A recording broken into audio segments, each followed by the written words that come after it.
My name is Lyraelle, chronicler of a people who have become a secret. The voice of the evolved Nexus still echoed in the silence of my mind. A 10-cycle deadline. A promise of extinction. Our escape from the penumbra market was not an ending. It was the starting pistol for a desperate, galaxy-spanning race. For cycles, we were the fox and the Legion was the hound. Kalen piloted the Seed Seeker with a genius born of desperation. Our new GRYLL stealth drive, the only thing keeping us a whisper ahead of our pursuer. But the Nexus was a relentless, intelligent hunter. It didn't just follow our trail, it anticipated it. Orin, our brilliant technician, discovered the terrifying truth while analyzing their patterns. It's learning from us, he said, his face pale. When it absorbed the memory of Viridia, it didn't just learn our harmony. It learned our logic, our instincts, Kalen's piloting signatures. It's using who we were to predict who we will be. The hunter knew its prey.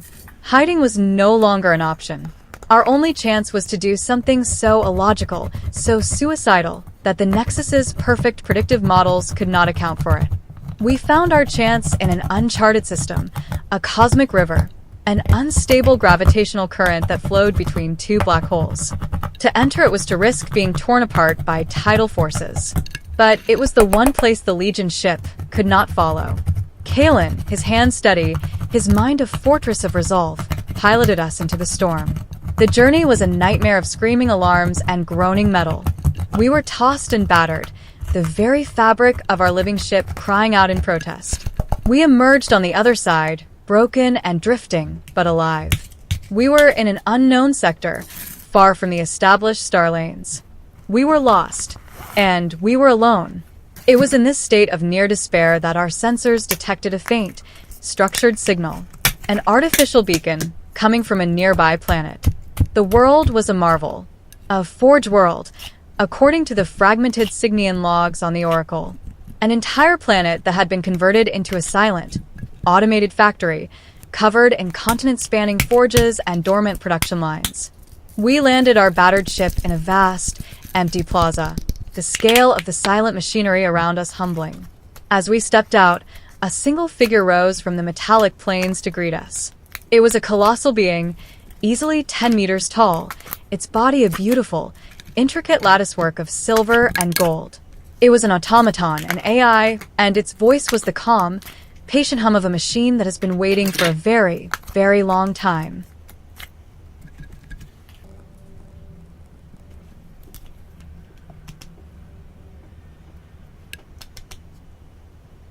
I am the caretaker, it said, its voice resonating in our minds without the need for the weave. I have been the sole inhabitant of this forge for 100,000 of your years.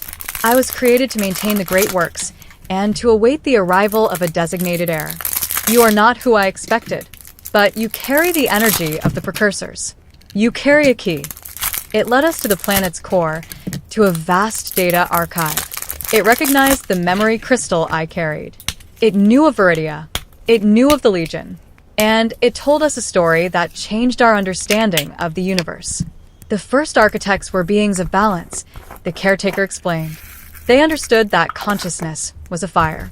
Left untended, it could either warm the universe or burn it to the ground. They created two systems to manage this fire. The first you know, the Legion, a system of pruning, of resetting civilizations that grew too chaotic. A force of absolute, destructive order. What was the second system? I asked, my heart pounding. A system of preservation, the caretaker replied.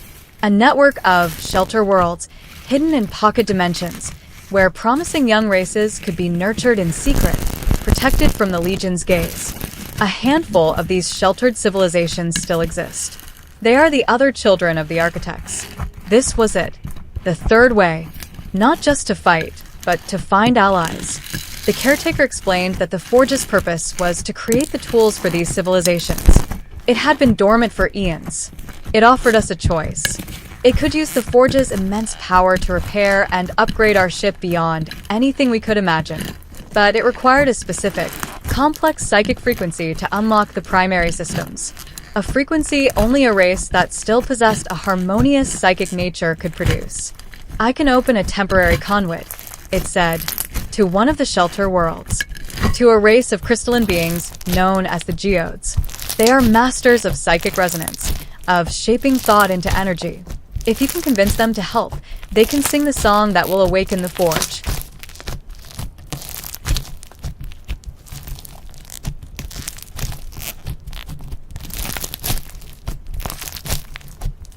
Using the forge's power, the caretaker opened a shimmering portal in the heart of the archive. From the swirling vortex of light and color, two beings emerged. They were the geodes. Tall, slender beings made of living, shifting crystal, their forms refracting the light into 1,000 rainbows. They did not speak with voices, but with a chorus of gentle, melodic chimes. They felt our presence, my story, my loss, the memory of my people. Their chimes shifted to a tone of deep empathy. They knew of the Legion. They, too, lived in fear of the day the harvesters might find their hidden world. I told them of our quest, of the Nexus and its weakness. I told them of the frequencies we needed to generate to disrupt it. Oren showed them the data. The geode emissaries resonated with understanding. They confirmed the theory. A song of pure, creative, chaotic harmony. It was a frequency the Legion's cold, ordered mind could not process. It would be a psychic virus. We can create this song. The lead geodes thought chimed in our minds, a beautiful, crystalline sound. We have the skill, but we lack the theme, the core melody. To create a song of pure harmony, we must have a perfect template, a memory of it. I knew instantly what it meant. My crystal, the last, pure, uncorrupted memory of Viridia's weave, a billion souls singing in perfect harmony. The process is dangerous, the geode continued. To shape the memory into a weapon, we must deconstruct it. We must break it down into its base frequencies. The memory itself, in its original form, will be destroyed in the process of creating the song. The final, most terrible choice of my journey was laid bare before me. To create the weapon that could save our galaxy, I had to willingly surrender the last piece of my home, the very soul of my people, and allow it to be shattered forever. The geode emissary held out its multifaceted, crystalline hand. Will you trust us with the soul of your people, chronicler? It chimed, its question echoing in the silent, ancient forge. Elbette.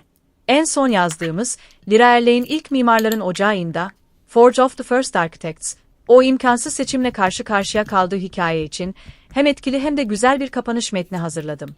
Hikaye, Jode elçisinin halkının ruhunu bize emanet edecek misin, Vakanvis, sorusuyla biter. Müzik, epik ve hüzünlü bir tonda yükselir, sonra anlatıcının sesi için arka plana geçer. Narrator's voice. And so, in a forgotten forge at the edge of the universe, Lyraelle faces her most impossible choice. To create a weapon that can save the galaxy, she must willingly sacrifice the very soul of her people, the last pure memory of the home they lost. Is any future worth the price of erasing your past? The saga will continue. What would you do in her place? Should she make the trade?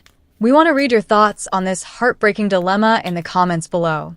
If this journey has captivated you, show your support with a like. It lets us know their story must be told. To be there for the next chapter and witness the consequences of her choice, be sure to subscribe to Sands of Saga and activate the notification bell. Please note, the story, its characters, and the events you have just experienced are entirely a work of fiction. The accompanying visuals are thematically paired to create a unique, immersive experience for your imagination. Thank you for joining us on this journey.